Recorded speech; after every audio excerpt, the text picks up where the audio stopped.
Hello everyone, and welcome to the July of 2024 installment of LouElla's Wine Explorers Club.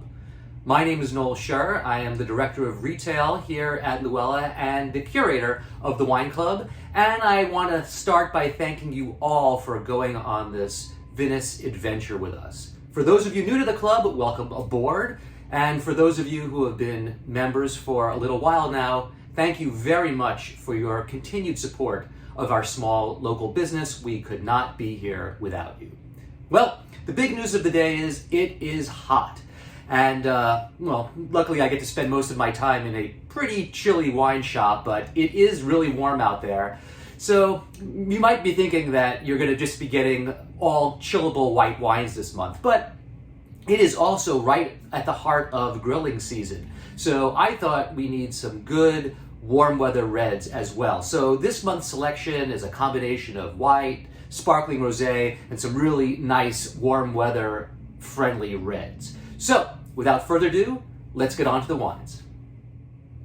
The first wine for July, which both $50 monthly and $100 monthly explorers will be receiving, is the 2021 Chateau Salette Haute Salette Blanc. This is a wine that comes from Provence in France, more specifically the region of Bandol.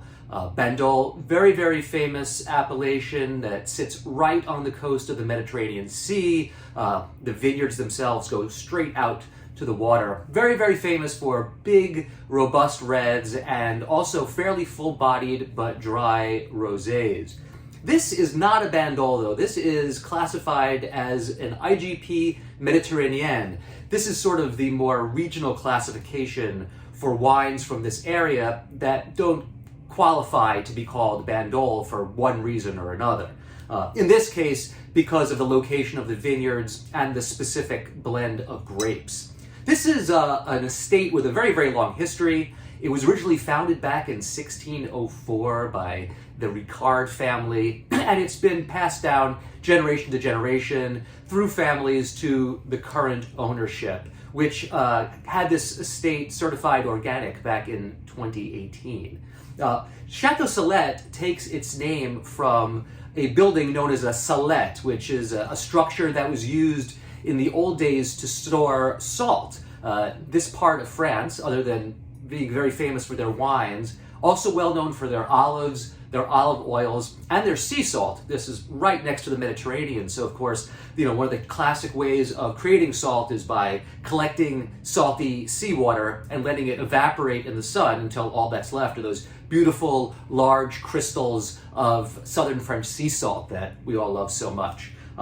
But again, this estate is now totally organic, and this Haute Salette cuvées, which come from the hillier vineyards sort of more inland on the property, is a series of wines they started making back in 2020 to feature the parcels that they farm the most organically, the most naturally with biodynamic practices, and also bottlings that they make with the lowest possible additions of sulfite. So this is truly a natural wine, but it doesn't have a lot of natural wine kind of funkiness. It's a very, very clean, pure wine. It's very rich. This is a blend of Marsanne Viognier and a grape called Uni Blanc, all very traditional Provençal white varieties. And it really creates a nice, richly textured wine that also has a lot of bright acidity to it. The fruit is redolent of like stone fruits like apricot, dried peach. Really, really lovely, lovely wine. This is a wine that's been vinified in these big concrete eggs that are very popular with a lot of young natural winemakers these days.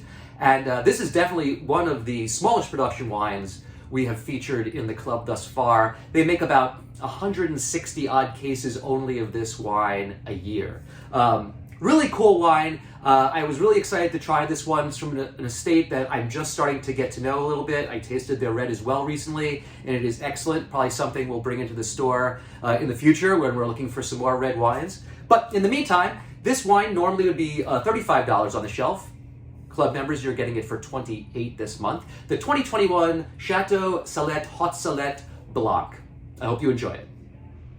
This next wine, which all explorers will be receiving this month, is the 2021 Emilio Buffon Tre Venezia Piccolit Neri. This is the wine that I'm very excited to present to you this month, as it's one I've sort of had my eye on for a while. It's a wine from a producer that I had read about maybe 6 or 7 months ago that sounded really, really interesting to me, especially this Piccolit Neri. But the distributor for it here, every time I asked to taste it, they did not have it available. And I kept asking, and finally the planets aligned and they had a sample available and just enough in stock for the wine club this month. So I was really excited to have that opportunity to finally taste it. So this is Emilio Buffon, a vigneron who had sort of made it his life's goal, his mission as a winemaker, to revive and rediscover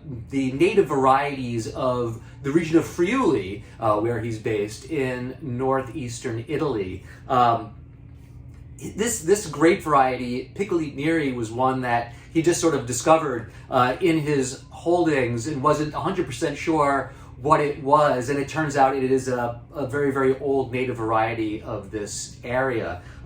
This part of Friuli, Tre Venezia, is over in the western end of Friuli, pretty much right up against the border of the Veneto, as opposed to, let's say, Colli Orientali, the more sort of well-known part of Friuli, which is right up against the border of Slovenia.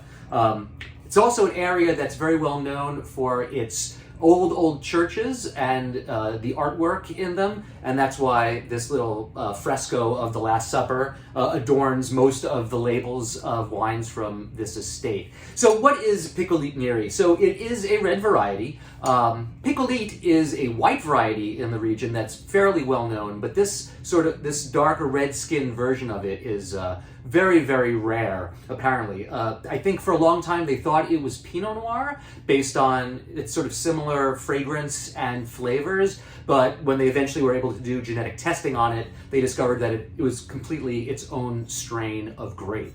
So what's it like? It's spicy, it's earthy and leathery, but has this beautiful, bright red cherry fruit that I think is sort of the classic characteristic of Italian red wines. This is a really great summertime red. It's chillable, and because it has those sort of like spicy, earthy notes, it really will pair well with almost anything off the grill. As I said earlier, it is grilling season, even though it is super duper hot outside. This estate is a certified organic practicing estate. They do this wine fermentation and aging in what they call botti, the big neutral chestnut barrels that is very, very traditional in Italian winemaking.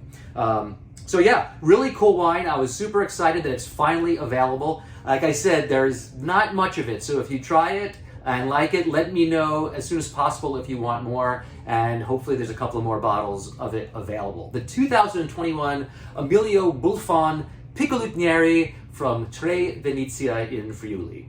Cheers. These next two wines will be in the 4-packs for $100 a month explorers. The first of which is the 2023 Kyrianis Amindian Sparkling Rosé of Zinomavro. This is a wine from Greece. Kyrianis is the producer, and Kyrianis is a producer. It's probably one of the first Greek wines I had ever tried 20 plus years ago, very early in my career. It's an estate that was founded back in 1997 by a gentleman named Yannis Boutaris. Kyriani means Mr. Johnny in Greek, named for the owner of this estate. And they make really, really great wines. Kyrianis' vineyards are located up in the northern part of Spain, not far from the region of Thessaloniki. It's a little bit west of there. This wine, this Zinomavro, specifically comes from the region of Amindion, which is very, very well known for growing this particular grape variety, the Zinomavro. Zinomavro means acid black in Greek, which would make you think that the wines made from this grape are sort of like harsh and tart and difficult to drink, but just the opposite is true. Zinomavro is one of the most widely, if not the most widely grown grape in Greece because it makes absolutely beautiful cherry soft kind of lush wines. Now this rosé sparkler is of course brighter, juicier, a kind of more crisp, refreshing expression of the Xinomavro grape. It's grown in very, very sandy soils up in this part of Greece, and the vines here are 25 to 65 years old. Now, this particular rosé is made through a combination of both skin contact and saignée. So, just a little note on how rosés are made. Rosés are either made by letting the juice of the red grapes sort of macerate with their red skins for a short period of time, or by having a vat full of these grapes sort of macerate as they would on their way to becoming a red wine, and then a little bit of the juice is bled off, or saignée, before it becomes fully red while it's still just pink. Those are the two traditional ways of making rosé. So in this case, 90% of the wine was made through the skin contact method, anywhere between 12 hours to 48 hours of skin contact. And then the other 10% of it was made through this saignée method. The two methods tend to create slightly different flavors, so the winemaker here decided that, you know, this was the proper balance that he was looking for. Now, in terms of the bubbliness, this was made through the Charmat method. Now, the Charmat method is basically the same as the method Champenois. In the Champenois method, a secondary fermentation occurs in the bottle where some additional yeast and sugar is added to a still wine, and the yeast eating that sugar creates CO2, creates bubbles, which get trapped in the wine. Now, Charmat is basically the same thing, except instead of having that process happen in a single bottle, it happens in a large tank. They make wines that are a little bit less sort of yeasty tasting than the Champenois method, which, you know, for a rosé like this is kind of ideal, because instead of kind of a traditional champagne flavor where you want that kind of brioche crust flavor, with a nice refreshing rosé like this, you really want that red fruit to shine through, which this does. This is a really fruit-forward, bright, zesty, berry, you know, explosive berry-flavored rosé. I love it. I think this is a fabulous summer sparkler. Get it nice and cold, pop it open on a hot night, and enjoy. This would normally be $30 on the shelf. Explorers, you're getting it for $24 this month. And if you want to get some more of it, just let me know and I'll order it up for you. Cheers. Our final wine for July, which will be in the 4-pack for $100 monthly Explorers, is the 2022 Chateau Yvan Saumur Champagny L'Île Quatre Sous. This is a beautiful Cabernet Franc from the Loire Valley. This estate, Chateau Yvan, very, very historic. It goes back, tracing winemaking history there back to the 16th century, although historically very little is known about the property itself in terms of local record keeping until 1813, when a local winemaker took the property over, and records of it began there. The modern history of the estate started in 1997, when a woman named Yvonne Lamounière and her husband Jean-François took this property over and began converting it to organic practices. I first discovered the Chateau Yvan wines probably 2004, 2005. I believe that's about when, after this new ownership, the wines began coming into the American market. I thought they were superb back then. They've been sort of in and out of availability because the production is very, very small. But I was very, very excited to taste this beautiful kind of bistro-style Cabernet Franc red from them. The name of this wine, Île de Quatre Sous, means the island of 4 pennies. I'm not exactly sure what that's in reference to, but it's sort of a classic, very poetic French way to name a vineyard site. They do everything organically, as I was saying here in the vineyards. The fermentation here is with natural yeasts only. Everything is fermented and aged just in concrete in this cuvee, so there's no influence of wood or wood tannin. It really is sort of the classic kind of red wine you'd find in a Parisian bistro. So, you know, with this wine, I think it's going to be great with burgers, lamb sausages, grilled chickens, stuff like that. Really sort of like hearty, classic bistro fare that maybe sounds a little bit heavy for the middle of summer, but I don't know, grilling outside sounds kind of perfect to me. Again, very, very small production on this wine as well, about 500 cases a year. So if you try it and you like it a lot and want some more, let me know as soon as possible, because I know the distributor here didn't have a whole lot of this. But I just love this wine. Chateau Yvonne's wines are fabulous. We were just selling their Samour Blanc here, which we got a very, very small allocation of, and that wine was absolutely gorgeous. Yeah, I really hope you enjoy this. Serve it with a little bit of a chill. This doesn't have to be ice cold, of course, but if it's a hot night, but you're still eating some burgers or some grilled chicken, throw this in the refrigerator 30, 40 minutes before you're gonna serve it, and it will be absolutely perfect. All right, that is it for July. I hope you all do well dealing with the heat and have a great summer, and I look forward to talking to you in August with a whole new set of wines.